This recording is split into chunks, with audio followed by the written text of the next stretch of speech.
Hi folks, this is Bruce Barnes, the Republican candidate for Sheriff of Franklin County. With a degree in criminology from Florida State University and 30 years of professional law enforcement experience, I'm the most qualified candidate for this position. I was raised in the St. Petersburg, Clearwater area of Florida. I graduated from high school down there, was drafted shortly thereafter into the U.S. Army and served as a combat engineer in Vietnam. Upon returning home, I decided to go over to the other coast and I went to Broward Community College. At that time, I decided to major in criminal justice.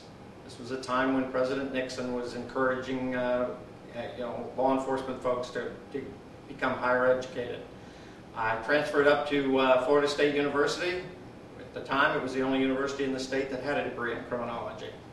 After finishing and graduating from there in 1973, Nixon had a freeze on federal positions, and I took a job with the Fort Lauderdale, Florida Police Department as a patrolman. I enjoyed it very much. I served down there as a uniformed officer.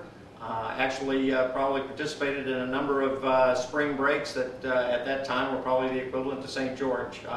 Goes through every summer here. At that time, I decided to also, after 3 years, pursue a higher degree of professionalism, and I joined the Bureau of Alcohol, Tobacco, and Firearms, took a position in Mobile, Alabama. It was there that I got the experience of working with small rural counties, both the sheriff's departments and police departments. Actually checked a whiskey still or two during my day as a revenue agent, as they used to call them. Most of the jobs, though, most of the crimes that we investigated, though, were gun crimes, sawed-off shotguns, etc. I decided after 4 years with ATF that I wanted to do something else, and I joined or lateraled over to the U.S. Drug Enforcement Administration. I spent another 2 years in Mobile with them, again giving me the opportunity to work the drug crimes. This was in the early 80s. Drugs along the coast were prevalent. Needless to say, there were motherships and so forth that were bringing in the old square grouper, as we used to refer to it as well as other drugs that were coming up and down I-10. Mobile, Alabama, with Bayou La Batre and the Mississippi Gulf Coast isn't much different than Taylor County, Wakulla, Franklin, and the rest of the Gulf Coast. This was it was an area that was very prevalent at the time with importation. I say that because that's part of the problem as I see it today. Most of the drugs are not grown in Franklin County, and they're not manufactured here. They're imported. They either come in by Highway 98, Highway 67, or Highway 65, or maybe off the water. As a part of my program, the idea would be to target traffickers, importers, not users. With that said, after spending a couple years in Mobile, Alabama, I transferred back down to Fort Lauderdale, Florida. Worked out of the DEA Miami, Fort Lauderdale office. This was a time when the cocaine cowboys were, so to speak, running rampant. It gave me some experience in the various different elements of drug enforcement in the big city. At that time, I realized that there were benefits to stopping the drugs at the source, and I took a position in Bangkok, Thailand with the Drug Enforcement Administration in an attempt to intercept, at that time, heroin that was leaving the source country, usually for the Northeast or the West Coast. At that time, I spent 6.5 years there, took my family over there, enjoyed every moment of it, worked as an advisor to the ambassador, worked in some of the surrounding countries.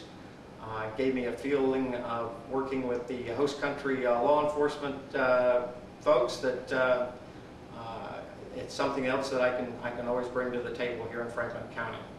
After fulfilling my tour in Bangkok, I was hoping to come back to Tallahassee or Panama City, because during our tour in Bangkok, we had vacationed here, fell in love with Franklin County.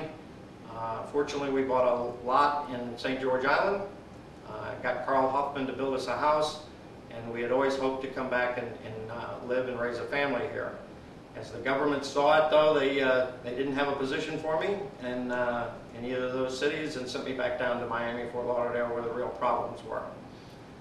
After another 5 years of working drug enforcement in South Florida and realizing the overseas advantages for stopping the drugs at the source, I took a supervisory position in New Delhi, India.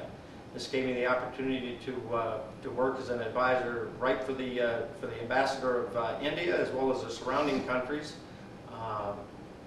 That included Sri Lanka, New Delhi, out of the New Delhi office, Sri Lanka, the Maldives, Nepal, Bangladesh, all the surrounding countries in that particular region. After 3.5 years in the New Delhi office, I transferred to the Tallahassee office. I was looking at mandatory retirement, which for federal law enforcement is 57. They allowed me to come to the Tallahassee office because I had a residence here. That gave me the opportunity, though, to work with not only the Franklin County authorities, the Sheriff's Department, but the surrounding other rural counties, be they Taylor and Wakulla, Jefferson, Gadsden, to give me an idea of what the trafficking situation is here in Northwest Florida. So I have an understanding, and I go back to what I said earlier, that most of the drugs here in Franklin County are not manufactured here, they're not grown here, they're imported here. I realized years ago, and after 30 years of law enforcement and 23 years of DEA, drug law enforcement, that we can't arrest our way out of it. There's got to be another way, and that comes with education, comes with the church, the community, the parents. Those are programs that I'll also bring to the table. But with 30 years of law enforcement experience, professional law enforcement experience, all of which was outside of Franklin County, I understand, but having worked with rural communities both in Alabama and out of the Tallahassee resident office, I bring to you, again, an experience that I think qualifies me for the position and makes me more qualified than any of the other candidates. Thank you very much. I look forward to your vote on November 4th, and we can make this thing happen.